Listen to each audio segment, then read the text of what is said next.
Well, hi. Today is Tuesday, January 14th, 2025. I'm Todd Studer, and this is Morning Coffee.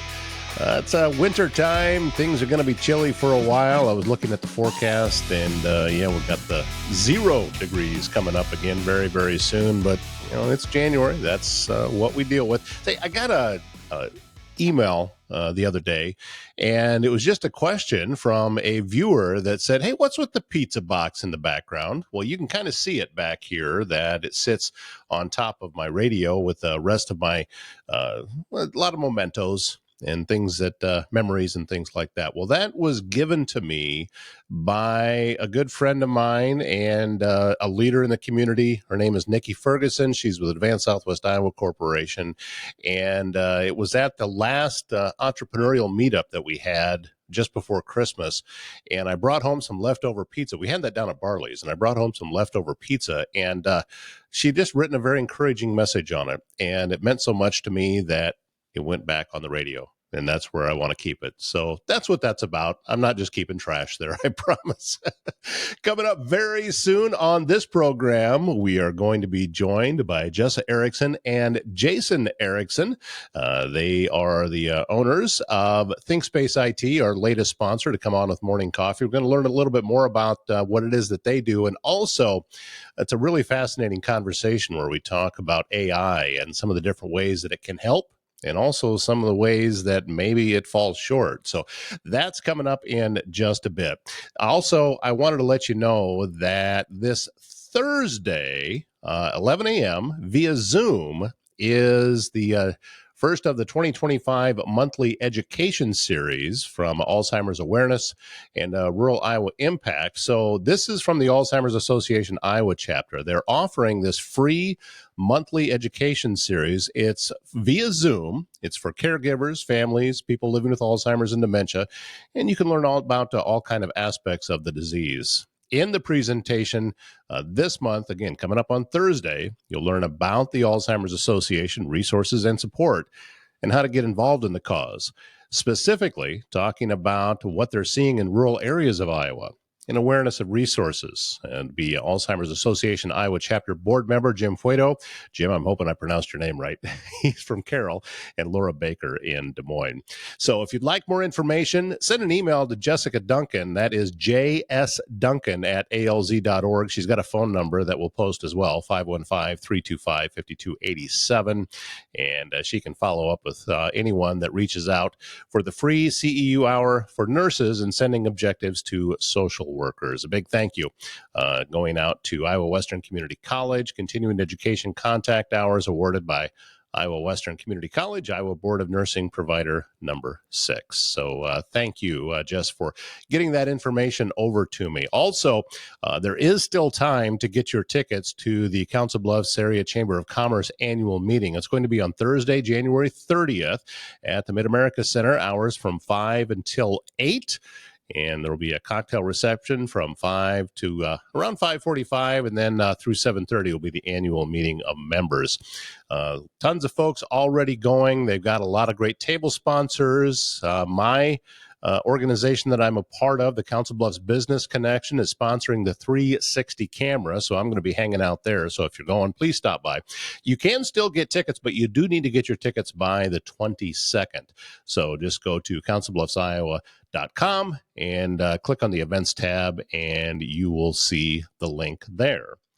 Service Master Restored by Schmader is Cindy Schmader, and she's the one that if something bad happens, you know that she is there to be able to help. It could be a fire, could be a flood, whatever. If disaster strikes, that's why Service Master Restored by Schmader is there, and she has helped out a ton of folks, and we're hoping to have her back on the program again very, very soon to learn a little bit more about what's going on this time of year. I know she contacted me and let me know that occasionally it can happen that pipes break, water sprays out, and you need some help getting that cleaned up. They can take care of that for you. And also, a lot of times when water happens, that's when mold happens, and they can help with that too. So just follow that website that we have that comes up periodically on the scroll at the bottom of the screen. And yeah, it's a longer one, but that takes you directly to Cindy's website. So you're going to want to head over there and just keep that handy. I just bookmark it on your desktop just in case you need it. You don't want to have to go hunting for it. That way you know that it's there.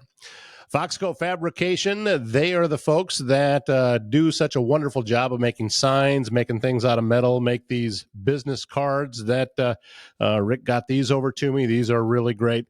Also, the cup that you see behind me, they have a lot of different variations of that. Maybe you need some welding done. Maybe you need your truck turned into a flatbed if you're a contractor or a farmer or somebody that could really benefit from that. And trust me, this is not some just a cobbled together kind of flatbed. This is top of the line stuff, and you've got some different options to choose from the plans there. So go to foxcofab.com and you can learn more about that. Well, we had talked earlier that we had a new sponsor on Morning Coffee, that it was ThinkSpace IT, and I thought that to keep me from making any more mistakes in describing who ThinkSpace IT is, it would be best to bring on the folks that actually own the company. It's Jessa Erickson and Jason Erickson. How are you folks this morning? We're good. Let's begin with, well, you had a podcast with me for a while, just called ThinkSpace IT. And at that time, you were still located in Harlan, but you're not in Harlan anymore. You've made the move to Walnut. Yes, we did. Big verb. Yes, the giant teeming metropolis of the greater Walnut metropolitan area. But how has the move been for you? Was it, looking back on it, is it still a positive thing for you? Extremely. Yeah, very much so. I mean, one, it's nice to be only a couple blocks from your office, which is great. The folks here have just been super welcoming and friendly. I mean, you know, we're right next door to City Hall, so we get to meet up with all the extreme power players here in here in Walnut. Sure. So, you know, it's kind of nice to see the comings and goings, and Walnut's just a really nice town. There's a lot here, especially for a town its size. There's just a lot here. Yeah, and you get a lot of folks coming into town there in Walnut that from really all over the country because of how many antique stores that are there and how popular they are and how well known they are. So I would guess that you'd see, you know, there's a lot of traffic, but it's not as if, I mean, you don't have a retail space, right? It's not as if you're looking for foot traffic. No. I'm not looking for foot. It's the retail space doesn't match what we do. You know, we're not a Best Buy. We're not a Micro Center type place. We can get all that equipment, but we don't keep a lot of that in stock, quite frankly. We have some items here, but nothing really designed for retail traffic by any means. We're much more of a consulting type firm, so we deal more with business to business than consumer. Let's talk about, what it is that you do at ThinkSpace IT. So if a company what kind of problems may a company possibly be having that would mean they need to get a hold of you? Jessa, why don't you do the IT side and I'll do the ISP side? All right, fair enough. So a lot of what we do, we're an integrator. So we not only work with computers and servers and switches, we integrate phones and printers, and we work with HVAC people to help them get into the system and make sure everything's copacetic. We do network cameras. There's not a whole lot we really don't do. Our bread and butter is managed services. So what that means is we come in and we take care of the antivirus. We protect the computers, the servers. We regularly update them, making sure they're working at peak performance. We monitor their life cycle. So when we get close to, hey, we're kind of having some problems. Are we looking at end of life? Do we need to replace or do we need to tweak it? That kind of stuff. There's a variety of issues somebody could have where they might come to us, whether it's looking for cybersecurity assistance or, help fixing hardware that's the quick version. How far back does ThinkSpace IT go? How long have you been in business with this company? And this is, yeah, you can make fun of me about this because I messed up how long you guys had a combination of experience. But I'm not just talking about IT experience. I mean, with ThinkSpace IT, how long has this been an entity? So we started up in October of 2013, which was entertaining because at that point we had a not quite 1-year-old. So we started at a very entertaining time. But yeah, as you say, his experience, Jason's experience goes way back before that. Even I don't mine, like how you worded that, by the way. oh, sorry. Even mine to some extent, I've always kind of tinkered with computers and printers and stuff like that. But I went to school for art and design, so I don't have as robust of a background. Let's put it that way. But still, it's the business end of it that you're handling more, I would say, and Jason is more operations. Is that accurate? Yeah. Okay, and that makes plenty of sense. And also, you have more than one location too. I mean, you're actually spread out, so it's not as if you're within a certain radius of Walnut. No. It goes out farther than that. No, we cover almost the entire Midwest. So we have clients down in Wichita. We got jobs that we've done up in Minnesota. We've got jobs that, we've gone all over the Midwest, quite honestly. And we have a tendency to fit into more of this is kind of difficult, or nobody wants to help us do this, seems to be when we get those phone calls. So it's kind of a mixed bag of geographic location and work, quite honestly. We're very good at figuring things out. That's what we're known for. So you're getting what you may call the one-offs that somebody else is saying, we don't want to mess with that. And let's call ThinkSpace IT because we know we can depend on those folks. Yeah. And that's exactly it. Because a lot of times we'll get oddball calls from, cell phone integration systems and even Microsoft and that kind of deal. Like, hey, I got this weird thing that they want to do this. Is this something you want to look at? And, we'll go have the conversation. And sometimes the answer just comes down to you can't do that. Or if you can, but you don't have the budget to do that. We're good at figuring out the solutions. We're good at making solid solutions. And we're also gotten very good at being the cost-effective solution as well, especially with the new emerging tech and stuff that they have today. Traditional IT just is not the juggernaut that it once was. There's a lot more brands out there. There's a lot more models and ways of doing things that if you get with the right partner, they're going to save you a lot of money simply because of that. Yeah, and technology just keeps advancing and it keeps making everything easier and it makes it possible for other people to get into it. I've been, like with what I do, it's for someone who wants to go through the learning process to know how to do podcasting. Yeah, it's all there now. Yeah, there is still a learning curve, but it is all still there. And we've even gotten to the point now to where, I can edit a word out of a script the transcript that came out and it takes it out of the video seamlessly. You can't even really see that it's there. And with what you guys do, it has to be a constant state of learning and staying updated because technology seems to be accelerating from a layman's point of view. Oh, extremely. Yeah. There's not a month that goes by that we aren't researching or going to a class or talking to some new vendor about this is the way we do it. We think it's better. So it's a constant fight to keep ahead of the curve. We do have a tendency on occasion to get a little bleeding edge. But we're not that extreme edge. We're just behind where things start functioning. So we've especially seen that with like our ISP side and that kind of deal.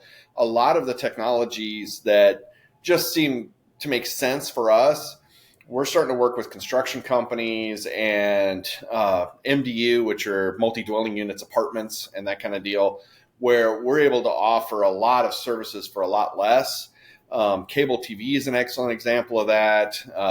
We can get fully licensed television brought in over a standard fiber network for a lot less than traditional cable, especially if we work with the owners of the buildings. So it's something they can offer to their residents at an extremely reduced cost, which helps them fill their space. The other thing that we're seeing a big change in is with door systems, door access systems. So, everybody's familiar with you walk up, swipe your card, and the door buzzes, it lets you in. Well, there's a lot more technology now that we can do with that reduces installation costs, as well as, I got a lot of systems. You walk up and scan your key. It takes a picture of you every time you scan it and archives it. And, there's just so much AI and technology we can integrate once we get to that point that until very recently, it was completely out of the price range for facility owners. So that's the big thing I'm seeing right now is just a lot of the mass production and competition that we've seen in IT is now moving into other places. And that's where ThinkSpace and both IT and ThinkSpace ISP are really at the forefront. Is we're right there helping people get into that new tech so that their lives get easier. I wanted to touch base on what you said about, not all the way on the front sharp edge, but just behind it. I'm thinking back to the 90s and late 90s and early 2000s when we were seeing updates on Windows and that type of thing. And what I was always told is you don't want to get the latest version of that platform. You want to wait till they've had a couple of updates, because then they've worked out some of the bugs. Is it still a similar thing like that? Yes. Yeah, very much 100%. so. Yep. We've had a lot of examples, even recently, of bad patches getting pushed out that have caused all sorts of things. I mean, CrowdStrike was an excellent example of that. A patch got pushed out to all of their clients or a lot of their clients, and it caused havoc throughout the industry. Microsoft's had a couple patches that look perfectly good until you find out that, it doesn't work so good with this piece of software. Right, or it doesn't work so well with X. So, a lot of what we do and a lot of the investment that we put in is, we still do what's called sandboxing, where we'll run the software and we'll test it with our customers' apps and that kind of deal, just to see how it sits. It is much better now than it used to be. Software developers used to be way behind the curve. Now they're a lot closer to the most current release. So it's.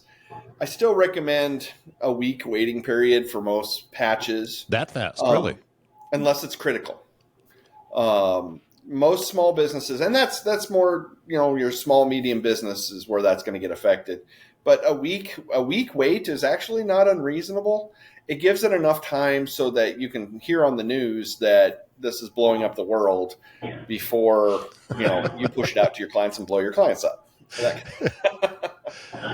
Back when I was still recording audiobooks, and I was using Audacity as a editing platform, and I had a MacBook Pro, and this is what I was using to record everything on. Well, a lot of times when they would do an update on, then it would mess around with Audacity and it would stop working. And I'm in the middle of a project with a deadline and I can't get the dumb thing to work. So that was why I never as soon as it came out, I always waited. I waited at least a week to see whether or not anybody else was having problems.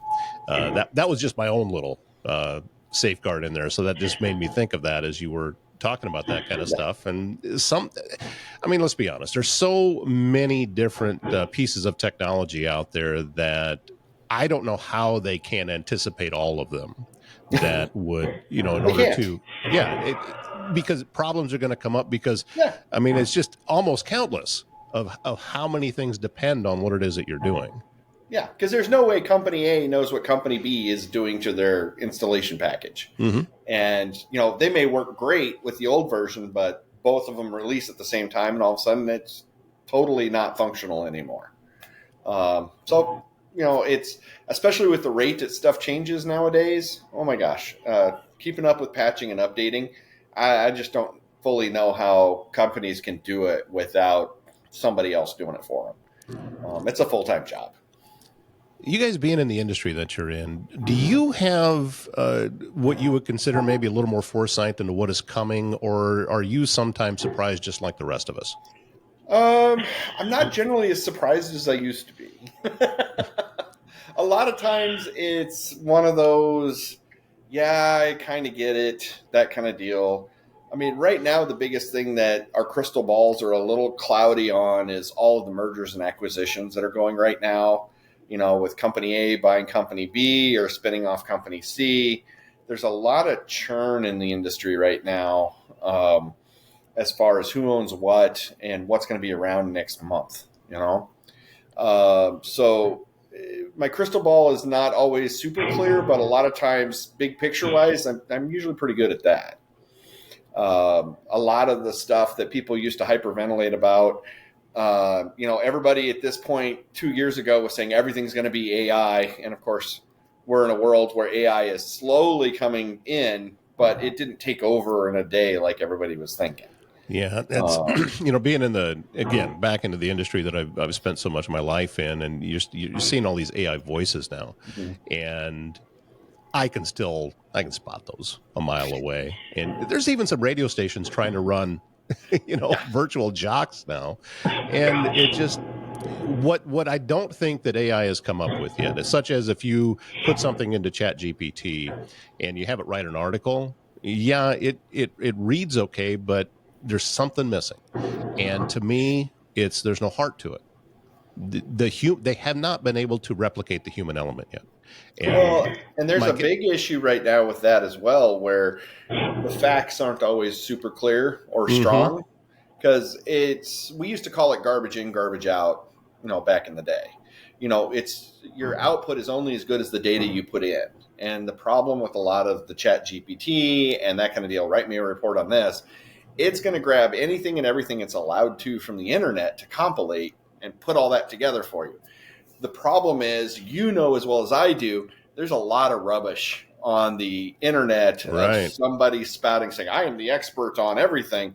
Well, what's your experience? Well, I looked it up 10 minutes ago, and this is what I think. And that ends up getting into your papers and that kind of deal. So there's been a lot of problem with people actually getting even hurt and that kind of deal because they'll follow something that an AI told them to do, and it wasn't exactly 100% sound, shall we say. And there's some great examples of that. But AI is only as good as what we have. And when, even a few months ago, AI had a lot looser rein and was able to, quote unquote, steal from pretty much anywhere. Well, there's been a lot of lawsuits and things of that nature. So now all of a sudden the chat systems and that kind of deal are very restricted as to where they can pull data from.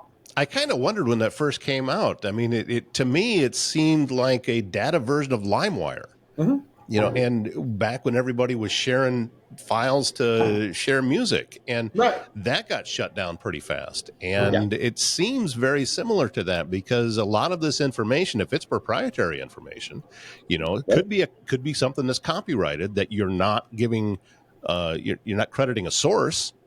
Then you can get in trouble for that. And I don't think that the average user is going to face consequences from it right now, but eventually it could happen. And that's what happened with LimeWire, and it finally went away. It's coming right now. They're fighting each other. The companies are fighting each other saying, well, you can't take and you can't do. And so they put little exclusions on, but the internet we live in a world of this is neat and 1,000 people repost it. How do you know where the original content came from? How do you know if it was copyrighted? If they're using Facebook or other systems to Reddit to pull all their information from and build that together, how do you know it wasn't proprietary when you swiped it and put it into your new press release? Now, a lot of it is, and it's so widespread that no real way to police it. I know, I forget how long ago it was that I had typed into Google that I just wanted to see a cool picture of Johnny Cash. And it pulled up a picture of Johnny Cash standing next to Bob Dylan, and somebody is taking a shot of it. And I just copied, pasted, put it into Facebook, said, hey, look at this cool picture I got. The owner of the radio group that I worked for was not happy. And he said, people have been sued over this stuff. Get it down now. Yep. And but that is possible. And now you're talking about, with all of these little data points that AI is doing, it makes me kind of nervous. But, it's with what it is that you do and with the things that you provide to your companies and your clients. Is that a concern for you? Is that a tool that you're getting into? Yeah, absolutely. I mean, we have analytics left and right, quite frankly.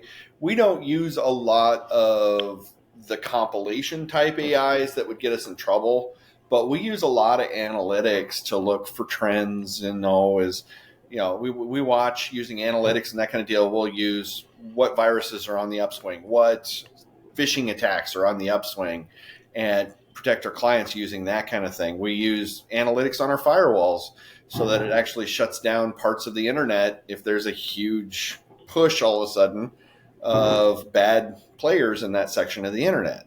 And that's happening more and more and more as time goes on. We're never going to get away from it. And honestly, it does it way faster than humans ever were able to in the past. By the time that a lot in good old days, by the time somebody wrote it down and they finally started blocking it, damage was already done. Now we're doing it in a matter of seconds using AI. So but for us, copyright isn't quite so bad.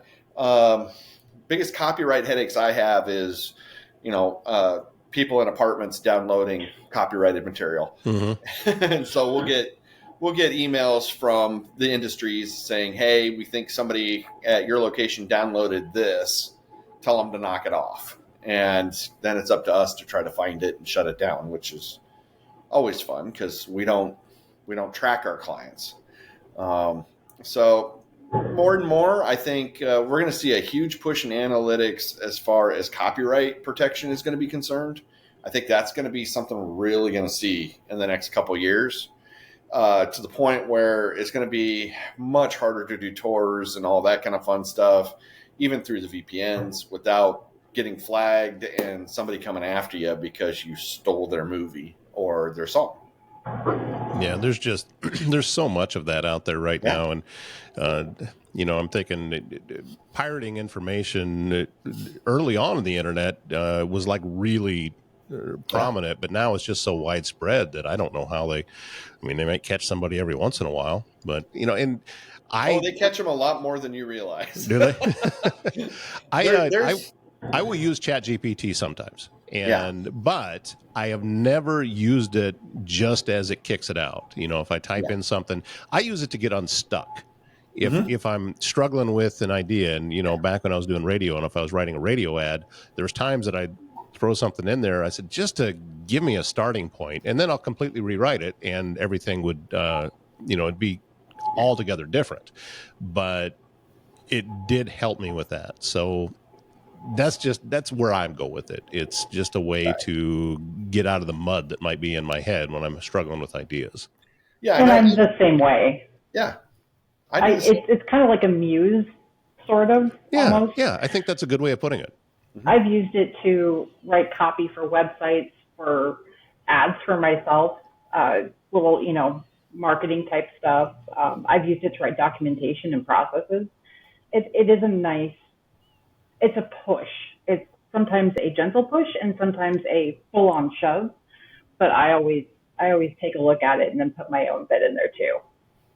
Yeah, I think that's the safest way. That use it as a help, but if you're using it as an employee, it's a little bit different. Yeah, you're probably going a little bit too far with it. Well, it depends also on what you're doing with it. If I don't have a problem with an employee writing up something and then pushing it through ChatGPT to clean it up before they send it to a client, simply because, unfortunately, English as a primary language is not our strongest suit sometimes in this country.